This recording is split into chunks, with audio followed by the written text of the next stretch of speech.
Lucknow police commissionerate में एक नई शुरुआत हुई है। वायरलेस के बजाय अब पुलिस मोबाइल के जरिए अपना कम्युनिकेशन करेगी। कैसे ये पूरा सिस्टम काम करेगा, हमारे साथ बात करने के लिए लखनऊ पुलिस कमिश्नरेट में उस पूरी व्यवस्था को लागू करने वाले, उसको मॉनिटर करने वाले कुंवर राघवेंद्र सिंह हैं। ये किस तरीके से काम करेगा और नॉर्मल वायरलेस से और ये आपका सिस्टम कितना अंतर है? जैसा कि हम अगर लोग देखते हैं कि पुलिस का जो कम्युनिकेशन है वो वायरलेस के जरिए होता है, और वायरलेस क्या है, एक स्पाइन है पुलिस ऑर्गेनाइजेशन के लिए। जैसे हम कहते हैं कि एक आदमी होता है और उसकी स्पाइन को अगर हटा दिया जाए, उस स्पाइन अगर डिस्टर्ब हो जाए तो आदमी जी तो सकता है, जिंदा तो रह सकता है, बट चल नहीं सकता। वैसे ही पुलिस ऑर्गेनाइजेशन से अगर पूरा देखा जाए तो वायरलेस जो डिपार्टमेंट है ये एक स्पाइन की तरह काम करता है, जिसको वायरलेस कम्युनिकेशन कहते हैं। अब वायरलेस कम्युनिकेशन में जो अभी तक हमारी व्यवस्थाएं थी वो एक डिस्ट्रिक्ट में होता था कि हम लोग क्या करते थे, जितने भी कम्युनिकेशन उस लॉ एंड ऑर्डर को मेंटेन करते थे उनको हम एक स्टैटिक सेट दिया करते थे, जो उनकी गाड़ियों में लगता था, उनके ऑफिस में लगता था। उसके साथ ही साथ हम उनको एक हैंडहेल्ड सेट भी दिया करते थे, और जो अपने साथ वो कैरी करते थे। और जब भी कोई उस पूरे जनपद के दौरान पे कोई भी लॉ एंड ऑर्डर संबंधित कोई सूचना दी जाती थी तो वो उस पर सुनते थे और उस पर काम करते थे। परंतु ये जो नई व्यवस्था है, क्योंकि हमारा इसकी एक लिमिटेशन होती थी, 3 से 4 किलोमीटर के बाद तो वायरलेस काम नहीं करता है। एग्जैक्टली हमारा क्या होता था कि जो हमारा स्टैटिक सेट है वो कंट्रोल रूम के जरिए जुड़ा रहता था। और कंट्रोल रूम अगर मान के चलिए कोई दूर का थाना, जैसे मैं लखनऊ कमिश्नरेट के बारे में बात करूं, बक्सी तालाब, निगोहा, बंथरा, ये हमारे दूर के थाने हैं। तो ये दूर के थाने क्या होता है, कम्युनिकेशन बहुत अच्छा कभी कभार नहीं होता था तो हम रिपीटर स्टेशन लगाते थे और उससे हमारा कम्युनिकेशन हम कराते थे थाने के लेवल पे। बट उस थाने के लेवल पे या उस सर्किल के लेवल पे जो हम हैंडसेट डिस्ट्रीब्यूट किए थे, हैंडहेल्ड सेट डिस्ट्रीब्यूट किए थे, उससे वो कई बार सुन पाते थे, कई बार नहीं सुन पाते थे, जो उस लाइन ऑर्डर में अधिकारी लगे रहते थे। अब ये हुआ क्या, इस व्यवस्था, क्योंकि वो लिमिटेड डिस्टेंस के लिए कम्युनिकेशन होता था, हम लोगों ने एक नया जो अभी सिस्टम जो आज जिसका टेस्ट एंड ट्रायल स्टार्ट किया गया है, ये माननीय मुख्यमंत्री जी उत्तर प्रदेश जी के निर्देशन में है कि पुलिस की कम्युनिकेशन को उच्चीकृत कैसे किया जाए। उसी के तहत आज डीजी टेलीकॉम साहब ने आप सबके सामने ये कैसे काम करता है, जरा आप बता सके तो। अब ये बताते हैं। तो ये हमारा एक ऐप है जो एक टास्टा के द्वारा इसको दिया गया है, जो मतलब ये एक कंपनी है, मे भी जर्मनी की कंपनी है। तो टास्टा का ऐप है और ये पर्टिकुलर सभी के लिए है। जैसे उन्होंने हमको एक इसका वो भेजा, नहीं, हमको लिंक भेजा, तो लिंक तो हम अपने मोबाइल में कर लेते हैं, लेकिन क्यूआर कोड जो है वो स्पेशली उन्हीं लोगों के लिए है जो इस सुरक्षा व्यवस्था में लगे होंगे। जैसे लखनऊ कमिश्नरेट में 52 थाने हैं, तो 52 थाने के सभी एसएचओ का अलग अलग क्यूआर कोड बनाया गया है। साथ ही साथ जितने भी डीसीपी सर हैं, जितने भी एडीसीपी हैं, जितने भी एसीपी हैं, सबका अलग क्यूआर कोड है।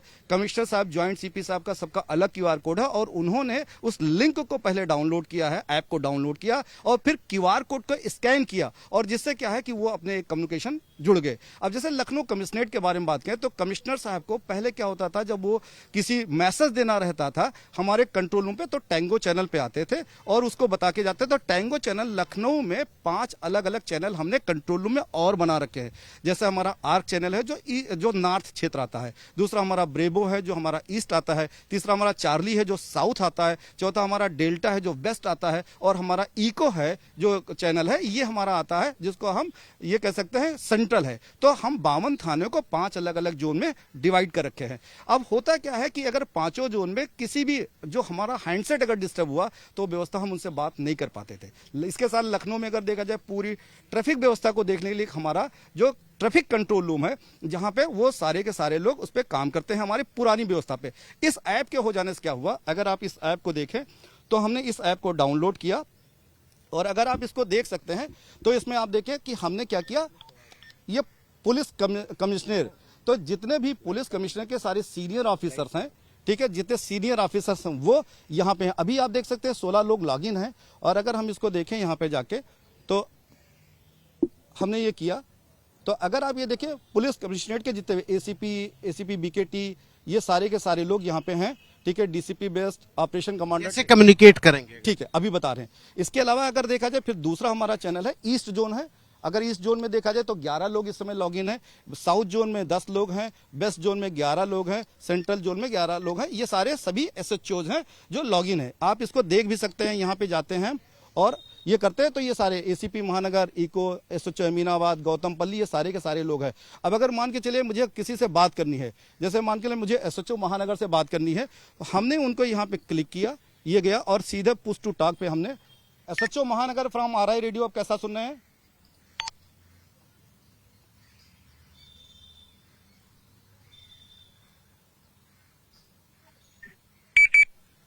ठीक सुन रहे हैं, ठीक।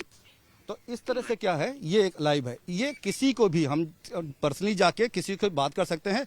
अब अगर हम सिक्योरिटी मेजर्स पे अगर हम बात करें आम आदमी पे, तो जैसे मोबाइल हैक हो जाता है तो क्या ये हैक नहीं होगा? नहीं। नंबर एक, जब दंगा फसाद हो जाता है तो इंटरनेट बंद कर दिया जाता है पुलिस, तब क्या ये काम करेगा? बिल्कुल सही बात है। जैसा कि ये भी ट्रायल है और ट्रायल का आज ही हम लोगों ने इस पे काम करना शुरू किया। और आपका सवाल बिल्कुल सही है कि मान के चलिए लॉ एंड ऑर्डर डिस्टर्ब हुआ और उस दौरान सारे मोबाइल नेटवर्क बंद किए गए, क्योंकि ये क्लाउड बेस्ड और नेटवर्क बेस्ड ही काम करता है, तो वो उस दौरान काम नहीं करेगा। जो हमारा एग्जिस्टिंग जो वायरलेस सिस्टम है जो पहले चल रहा है, वो उस पर लगातार काम करता है। ठीक है। दूसरी चीज, अभी इस पे क्योंकि ट्रायल स्टार्ट हुआ है, हम इसको ये करने की कोशिश कर रहे हैं कि एक डेडिकेटेड डेटा सिम, जैसे मान के लिए पूरे उत्तर प्रदेश में जितने भी थाने हैं, सभी एसएचओ को हम दे सकते हैं एक डेडिकेटेड जो है। तब उस दौरान और हम लोग प्रायोरिटी सेटिंग करेंगे कि अगर जब उस दौरान मान के चलिए कोई ऐसी घटना होती है, तो ये जो डेटा सिम्स हैं जो हमारे लॉ एंड ऑर्डर को मजबूत करने के लिए, क्राइम कंट्रोल करने के लिए लगाए गए, उसको ऑफ ना किया जाए। उस दौरान भी हमारा ये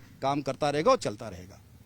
अच्छा, एक दूसरा सवाल है कि ये हैक नहीं हो पाएगा? मान लीजिए हनी ट्रैप का तमाम शिकायतें आती हैं, तमाम साइबर क्रिमिनल्स हैं, एनी डेस्क या कोई ऐप के जरिए आप मोबाइल हैक कर लिया, तो क्या ये उन साइबर क्रिमिनल्स के पास नहीं पहुंच पाएगा? नहीं, ये नहीं हो सकता, क्योंकि इसमें स्पेशली हम क्या करते हैं, एक क्यूआर कोड जनरेट करते हैं उस पर्टिकुलर आदमी का। और अगर ये क्यूआर कोड उसकी मोबाइल में है और ये डेटा ये चल रहा है, ये ऐप चल रहा है, तो दूसरा हमारा क्यूआर कोड अगर पा भी जाता है तो भी वो उसमें इनेबल नहीं होगा, वो डिसेबल ही रहेगा। क्योंकि जब तक हम इसको डिलीट नहीं करेंगे या क्यूआर कोड यहां से इस सिस्टम से जब तक डिलीट करेंगे, इस ऐप को डिलीट नहीं करेंगे, तब तक कोई भी दूसरा अपने सिस्टम में उस क्यूआर कोड के जरिए पे उस मतलब जो हमारा ऐप है उसको इनेबल नहीं कर सकता है।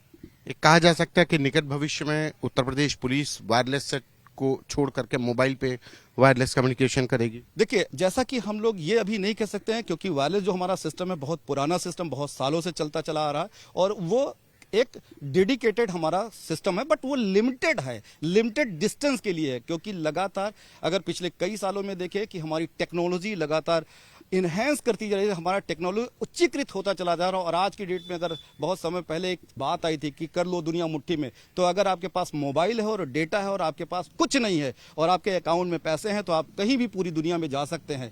तो इसलिए आपका मोबाइल, आपका डेटा आपके लिए बहुत इंपॉर्टेंट है। तो आने वाला जो टाइम है, जैसे हम वायरलेस सेट के बारे में एक और बात बनाए कि अगर आपको वायरलेस सेट पे किसी अफसर को जाके बात करना होता था, तो अगर गाड़ी में लगा है तो गाड़ी से पहले पीटीटी लेगा और देन उस पर कॉल करेगा। ये मोबाइल, क्योंकि ये ऐप उन्हीं के पास में बगल में ही है, उन्होंने उसको गए खोले, पीटीटी किए और जिससे 1 to 1 बात करना है 1 to 1 बात कर सकते हैं। जैसे आप वायरलेस में पूरा जिला सुनता है कप्तान साहब की बात, अगर वो डांट रहे हैं किसी थानेदार को तो पूरा जिला सुनता है। यहाँ पे ऐसा नहीं है, यहाँ पे कोई नहीं सुन सकता, सिर्फ वही एसएचओ, सिर्फ वही सुन सकते हैं जिनकी मोबाइल में ये ऐप है।